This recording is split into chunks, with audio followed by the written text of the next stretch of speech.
आज Doubtnut app download करें।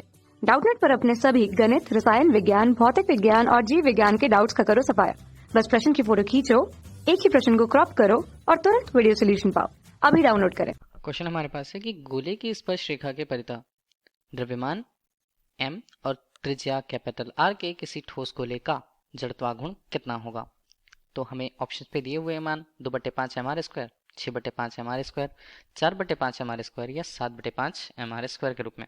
ठीक है, इसके लिए हम सबसे पहले ले तो हमारे पास मान लीजिए एक गोला है। ठीक है, गोले के लिए हम जानते हैं कि ये चारों ओर से उसमें पदार्थ भरे होते हैं, तो एक गोले की संरचना हो पाती है। ठीक है, अब गोले का अपने ही केंद्र से होकर जाने वाले किसी अक्ष के परितः अगर हम जड़त्वाघूर्ण की बात करें, ठीक, ये हमने कुछ एक तरह से अक्ष, ठीक है, ये हमारे पास हो गया गोला, और गोला का इस अक्ष के परितः जो अक्ष हमारे पास है उसे हम क्या कह दिए, उसे हम z z डैश कह दिए। तो z z डैश अक्ष के परितः जड़त्वाघूर्ण का मान अगर हम देखें तो उसका मान कितना होता है, उसका मान होता है i z z डैश हम कहते हैं उसे। तो ये हमारे पास होता है 2/5 कैपिटल M R स्क्वायर के रूप में, क्योंकि क्वेश्चन पे बता रखा है कि इसके लिए जो त्रिज्या है वो कैपिटल R है और जो द्रव्यमान है वो कैपिटल M होता है। ठीक, तो ये हमें मिल गया सबसे पहले तो उसके केंद्र से होकर जाने वाले अक्ष के परितः जड़त्वाघूर्ण का मान। फिलहाल हम इसे ले लेते हैं समीकरण 1, लेकिन पूछा यह गया है कि इस गोले की स्पर्श रेखा के परितः, तो स्पर्श रेखा के परितः अगर हम किसी अक्ष की बात कर लें तो वो किस तरह का होगा। देखिए, ये एक अक्ष हो गया। ठीक है, एक ऐसा अक्ष हुआ जो इसके स्पर्श रेखा के रूप में है। तो स्पर्श रेखा के रूप में है तो पहले हम इन दोनों के बीच की दूरी देख लें। ठीक है, तो दूरी हम देखें तो ये कितना होगा, ये भी r के ही बराबर होगा।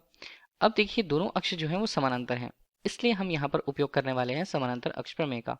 तब समानांतर अक्ष प्रमेय के अनुसार जिस अक्ष के परितः जड़त्वाघूर्ण हमें निकालना होता है, तो देखिए इसका मान हमें नहीं पता, तो फिलहाल a डैश हम कह देते हैं, स्मॉल a डैश।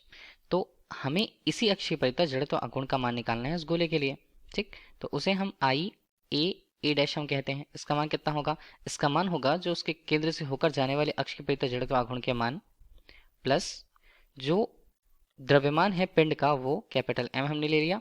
अब जो दोनों अक्ष हैं जो समानांतर हैं, तो समानांतर हैं तो उनके बीच की लंबवत दूरी कितनी है, लंबवत दूरी हमने यहाँ पर कितना बताया, r, तो r का यहाँ पर स्क्वायर हो जाएगा। ठीक, तो i z डैश का मान हमें पता है 2/5 m r स्क्वायर के रूप में, और यहाँ पर बनता है m r, तो ये कितना हो गया, ये हो गया हमारे पास 5, तो 7/5 ये होता है m r स्क्वायर के रूप में। ये क्या है, i a dash. A dash के प्रति जड़त्वाघूर्ण का मान हमारे पास हुआ 7/5 mr स्क्वायर के रूप में, और यही हमारे लिए क्वेश्चन का राइट आंसर होगा जो हमसे पूछा जा रहा था। तो ये हमें कहाँ मिल रहा है, ये हमें मिल रहा है ऑप्शन नंबर डी पर। तो ऑप्शन नंबर डी क्वेश्चन का राइट आंसर। Thank you. कक्षा 6 से 12वीं से लेकर नीट, IIT, JEE वो एडवांस के लेवल तक 1 करोड़ से ज्यादा छात्रों का भरोसा। आज ही डाउनलोड करें डाउटनेट ऐप या व्हाट्सएप करें अपने सारे डाउट्स 8400 400 400 पर।